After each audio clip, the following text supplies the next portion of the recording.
تعالى عليه وسلم ومن دخل بعث يوم القيامة آمنا من النار কোন ব্যক্তি যদি আল্লাহর এই হারমের ভিতরে দুই হারমের এক হারমের ভিতরে যদি প্রবেশ করে এবং হজের আগাম যদি পালন করে তাহলে ওই ব্যক্তি জাহান্নামের আগুন থেকে নিরাপদ হয়ে যাবে। সুবহানাল্লাহ।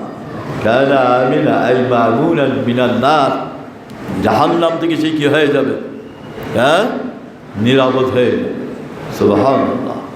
অতএব ওয়ালিল্লাহি আলান নাসি হিজ্জুল বাইত মান ইসতাতা ইলাইহি সাবিলা। অতএব যে ব্যক্তির সামর্থ্য আছে, আর্থিক সামর্থ্য আছে, আল্লাহর ঘরে আসা যাওয়ার এতটুকু গেলাকে খরচ বহন করার 3-4 লাখ টাকা, এতটুকুন টাকা যার আছে, 4-5 লাখ টাকা বা যা এতটুকুন সামর্থ্য যার আছে, শারীরিক যোগ্যতা আছে, লিল্লাহি আলান নাসি হিজ্জুল বাইত, ওই ব্যক্তির উপর আল্লাহর ঘরে হজ করা কি ফরজ, আল্লাহ সন্তুষ্টির নিমিত্তে। এতটুকুন আর্থিক সামর্থ্য যার আছে, শারীরিক যোগ্যতা আছে, তার জন্য আল্লাহর এই ঘর দেখা, এই ঘরে তওয়াফ করা, আরফার ময়দানে অবস্থান করা, আল্লাহর কুদরতের নিদর্শনগুলো চোখ দিয়ে দেখা আল্লাহ তার উপর ফরজ করে দিয়েছেন। সুবহানাল্লাহ। হ্যাঁ, এরপরে আল্লাহ বলছেন ওয়ামান কাফারা ফাইন্নাল্লাহা গানিয়্যুন আনিল আলামিন। আল্লাহ কাউকে আর্থিক সম্পত্তি দান করেছেন, শারীরিক যোগ্যতা আছে, কিন্তু ওই ব্যক্তি হজ করলো না। এই হজ না করলে আল্লাহ বলছেন ওয়ামান কাফারা, এই যেই ব্যক্তি শারীরিক যোগ্যতা আর্থিক সামর্থ্য থাকা সত্ত্বেও যেই ব্যক্তি আল্লাহর এই বিধানকে ইগনোর করলো, অস্বীকার করলো, আদায় করলো না, আল্লাহ বলছেন ফাইন্নাল্লাহ, তার জেনে রাখা উচিত, ফাইন্নাল্লাহ গানিয়্যুন আনিল আলামিন, আল্লাহ তার এই হজের মহতাজ নন। সুবহানাল্লাহ। সে যে হজ করে নাই, এই জন্য আল্লাহ কি কোনো ক্ষতি হয়েছে? হ্যাঁ, আমরা যদি তামাম পৃথিবীর মানুষ কেউ যদি আল্লাহকে একটা সিজদা দিয়ে না দেয়, আল্লাহর কিছু আসে যাবে? আল্লাহর রাজত্বের কোনো কমতি কাটতে হবে না। আর পৃথিবীর মানুষ সব যদি তাহাজ্জুদ গুজারও যদি হয়ে যায়, এরপর আল্লাহর রাজত্বের কিছু কি বাড়বে? না, কিছু বাড়বেও না, কমবেও না। কিন্তু করতে হয় কি জন্যে? আপনার আমার কল্যাণের জন্য, আপনার আমার কি কল্যাণের জন্য। এই জন্য আল্লাহ টের দিয়েছেন, সতর্কবাণী উচ্চারণ করেছেন ওয়ামান কাফারা, আল্লাহর এই বিধানকে যা ইগনোর করলো, অস্বীকার করলো, আদায় করলো না, তার জেনে রাখা উচিত আল্লাহ তার এই ইবাদতের কি নন, মুকাফি কি নন। ফাইন্নাল্লাহা গানিয়্যুন আনিল আলামিন, আল্লাহ কারো মুকাফি কি নন, আল্লাহ কারো মুহতাজ নন, তার এই হজের কোনো মুকাফি কি নন। ফাইন্নাল্লাহা গানিয়্যুন আনিল আলামিন। আর আল্লাহ রাসূল কি বলেছেন?